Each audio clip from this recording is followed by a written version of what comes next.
Hey guys, Jillian here from Super You with another installment of Tip Tuesday where I'm focusing on life hacks. So I'm going to forget the name of the book I'm going to reference today, but it's a new one by Gretchen Rubin and it is awesome. I just started it on Audible, and one of the things she talks about, this is something that I talk about a lot, is about the power of routines. See, the problem with motivation, she describes it really well in the first chapter. The problem with motivation is that, you wake up, you're full of motivation, you're full of energy, you're full of focus, and as the day progresses, what happens to your motivation? Go, yeah, yeah, so that happens to me too. That's why evenings are more challenging for your sticking to your habits and the healthy choices you're trying to make. And so what you want to do is really look at why that is. So here's the background to it.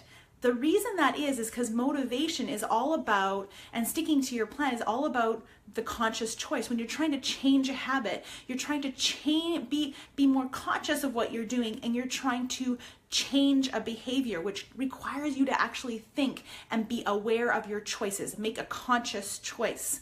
The trick to motivation is to do things that are unconscious to some degree.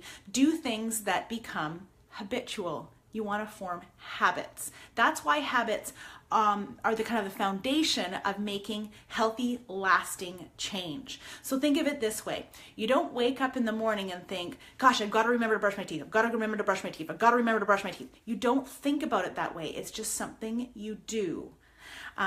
In my client practice, I talk a lot about non-negotiables. You want to make some things in your life non-negotiable, so you don't even think about it. One of those non-negotiables for me is exercising every day. I know it's something I do every single day, and I just get up and I do it and it's done.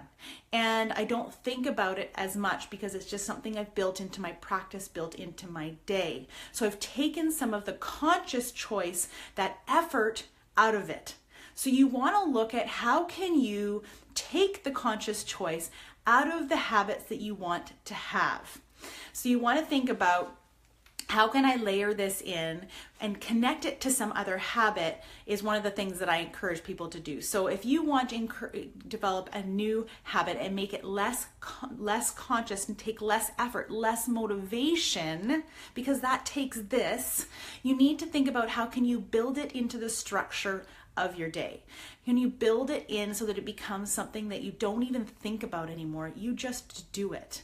Like getting up and getting dressed, or brushing your teeth, or making coffee in the morning. Yeah, you don't think about that. You're like, I really need to remember to make my coffee tomorrow morning. You just do it. So you want to think about layering habits together is an idea that I've used with a lot of my clients. So connecting another habit to one that you already have that's already fairly established. So, it might be, maybe the thing you want to work on is some flexibility. So connect stretching to something else that you do very consistently. So if you're a regular exerciser, tack on some extra stretching after every exercise session. Or maybe you do some stretching while your coffee brews every morning because you know you're going to let that coffee brew. So think about things like that. Really try on that idea of those habits that stick. It's about building things into your routine so you don't even have to think about it. Making things become part of your daily routine, so you take the thought patterning out of it, you take that conscious choice out of it, it just becomes something you do. All right, that's it for me today. I hope that little tidbit was good. I'm going to, in the comments, I'm going to give you guys the link to the book. I'm forgetting the name. Something about better. It'll come to me after I log off here. Have a fantastic day. Try that on, and we will see you next Tuesday.